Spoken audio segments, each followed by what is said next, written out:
Get her off my tower, or I'll throw her off myself. Captain Rourke Denham's voice cut across Fort Resolute like a blade.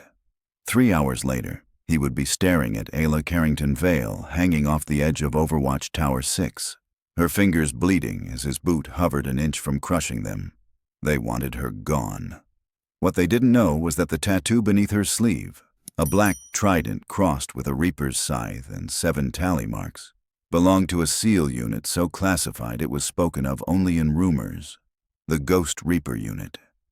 And the woman they tried to intimidate had already survived places designed to erase people like them.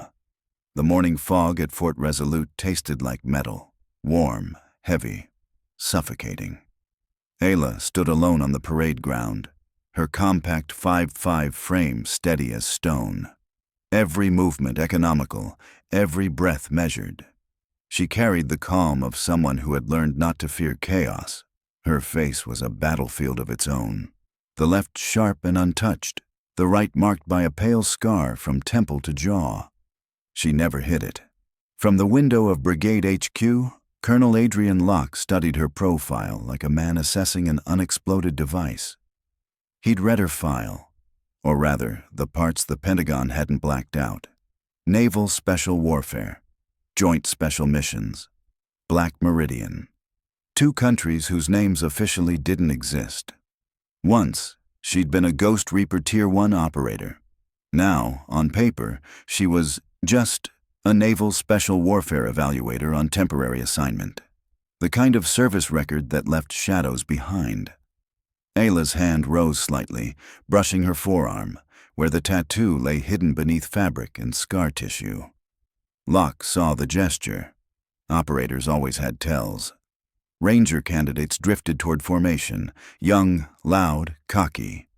They thought they understood war. They had no idea who the Navy had sent to judge them. Locke had tried warning them.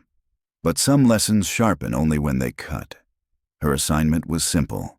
Observe, evaluate, report. No one said she had to reveal her past. No one said she had to correct their assumptions. Master Sergeant Mara Ellison stepped into the office with 2 coffees, offering one without taking her eyes off Ayla standing below. "They don't know what's coming," she murmured. Locke took a sip. "They never do." Ayla Carrington Vale had faced death long before Fort Resolute. She was 7 when her father, Master Chief Elias Vale, returned from his 3rd deployment missing a leg and none of his resolve. At 04:30 every morning, his prosthetic clicked against the hardwood as he woke her for PT. When she fell, he waited. When she cried, he counted. By age 10, she could hold a plank for 12 minutes and field strip a rifle blindfolded. But the event that forged her wasn't childhood. It was Operation Black Meridian, a mission buried under classification, memorialized in scars only those who survived could read. A mission that cost her a teammate, nearly cost her life, and carved 7 tally marks onto her arm, 1 for every operator she saved. And that was the past she carried into Fort Resolute now. She lifted her gaze toward Overwatch Tower 6, the final assessment point for Ranger candidates. In the fractured early light, the tower didn't look like a structure. It looked like a warning. She inhaled slowly. If they wanted to test her, they were about to learn the price of misjudging a Ghost Reaper. Where are you watching from? Hit subscribe and stand by for the next op. Operation Black Meridian had never existed officially, and that was the point. Ayla Carrington Vale and the Ghost Reaper unit were inserted under blackout conditions near the Syria-Iraq border to extract a compromised intelligence asset from a compound defended by 52 hostile fighters. The mission fell apart in the 3rd minute. A shaped charge, too clean to be coincidence, detonated and collapsed half the structure into burning rubble. Her swim buddy, Chief Petty Officer Mark Spector Halden, vanished beneath a wave of rebar and flame. Protocol said leave him. Reinforcements were 90 seconds out. Every tactical assessment said he was already gone. Ayla went in anyway. Heat fused parts of her plate carrier into her ribs. Smoke shredded her lungs. Her gloves burned off in less than 30 seconds. She dug through the rubble with bare hands until she found Halden alive. Barely. Pulse faint. Breath shallow. She dragged him 310 meters through gunfire and flame, an RPG blast tearing open the earth behind them. Fire blistered across her right forearm, warping the ink of the black trident and Reaper's scythe. But the mark survived, scarred, cracked, but recognizable. 7 tally marks beneath it. 7 lives saved. Halden survived 70 more hours, long enough for a medevac, long enough to squeeze her hand and whisper that his daughter's name was Liana, that she was 4, that he'd promised to teach her to swim. He died in her arms on that flight out, one hand locked around hers, the other still clutching his daughter's photo. Over his body, Ayla made a promise. No one else would die because someone underestimated their worth. She absorbed the loss the way she absorbed every scar, quietly, fully. The Navy awarded her a silver star she could never acknowledge, and injuries she could never outrun. Nerve damage along the ulnar and radial branches, 50% strength remaining in her dominant arm. Burns that lit up like fire every time the rain touched Georgia air. So she rebuilt her entire game around her left side, overtraining it until it could do what most people needed 2 good arms to manage. They offered medical retirement. She refused. If she couldn't fight, she would forge fighters. If she couldn't operate, she would prepare the next generation to survive the hell she'd crawled through. Now she walked the grounds of Fort Resolute, surrounded by soldiers who saw a small woman with a Navy insignia and assumed she was a box ticker, a soft insertion from a different world.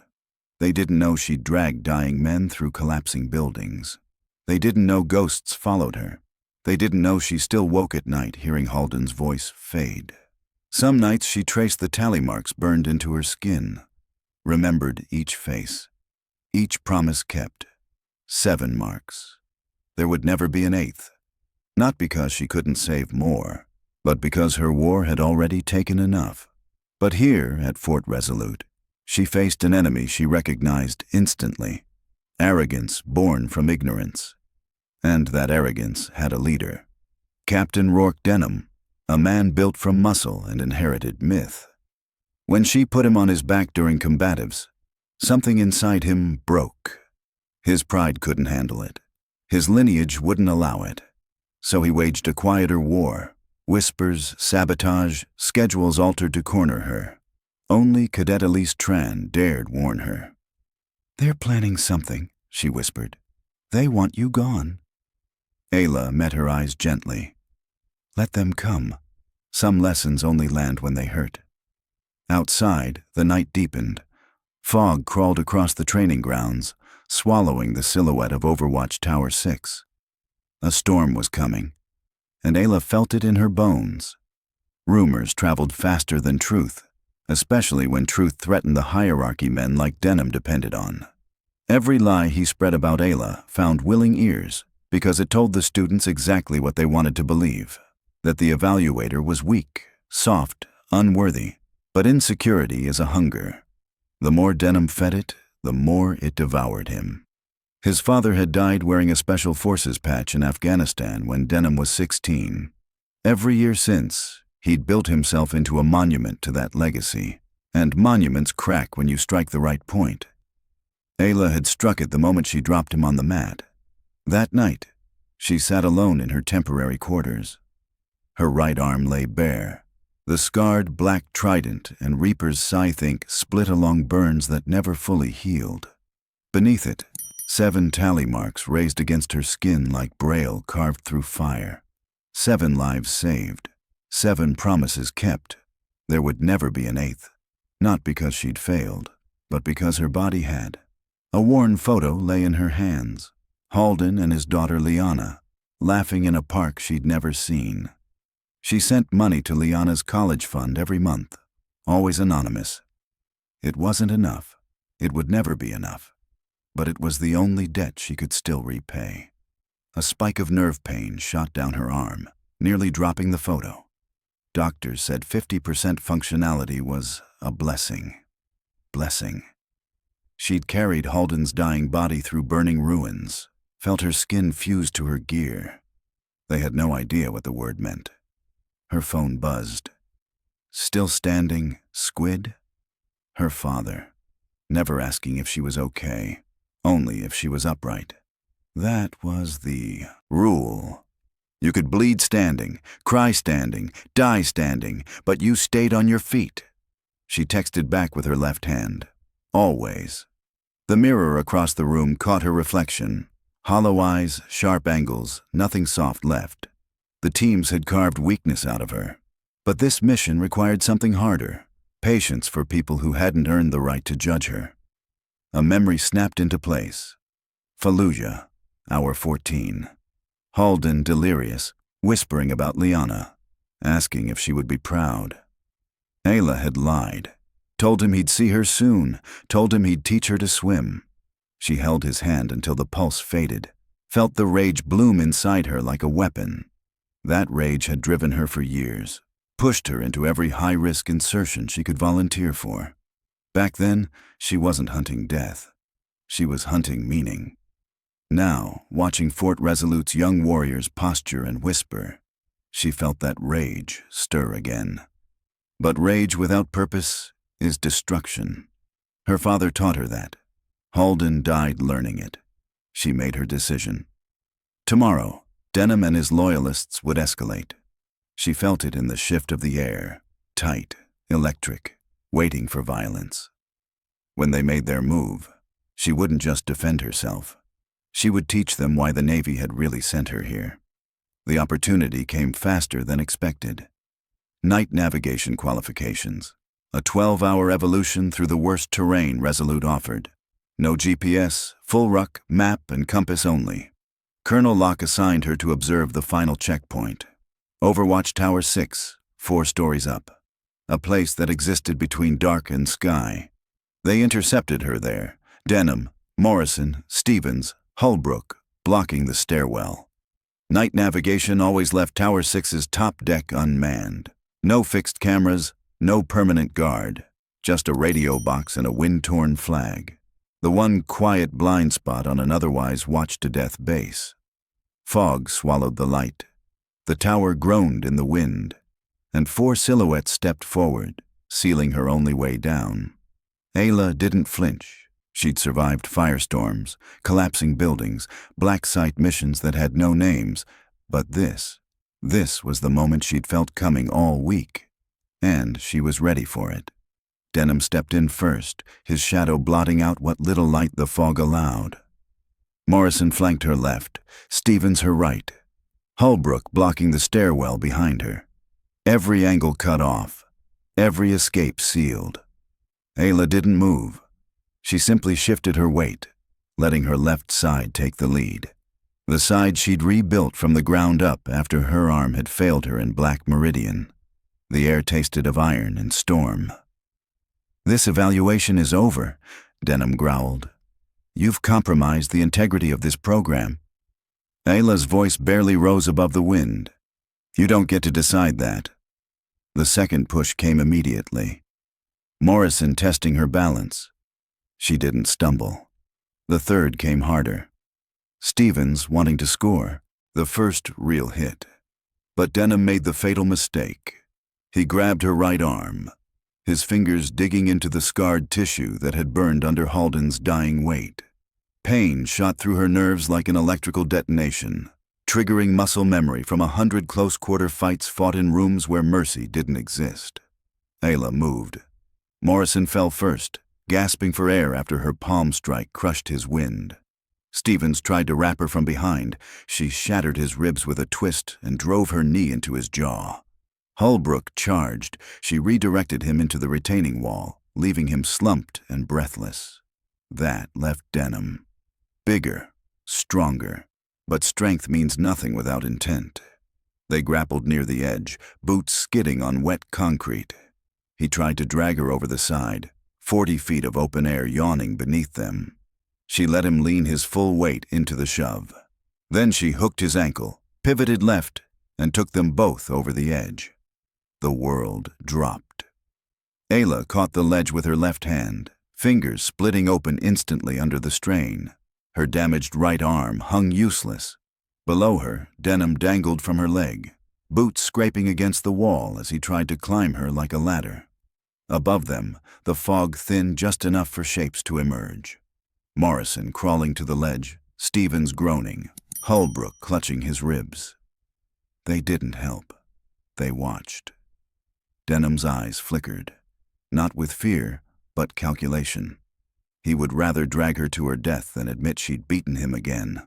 Alia tore away the tape on her arm, exposing the black trident and Reaper's scythe. The 7 tally marks scorched into her skin. Recognition hit him like a breaking bone. She roared through the pain, braced her boots against the drainage lip, and hauled them both upward inch by inch. Pure willpower and overtrained left side strength. They tumbled onto the deck, Denham scrambling backward just as footsteps thundered up the stairwell. Elise's hushed warning had put Colonel Locke in motion 10 minutes earlier.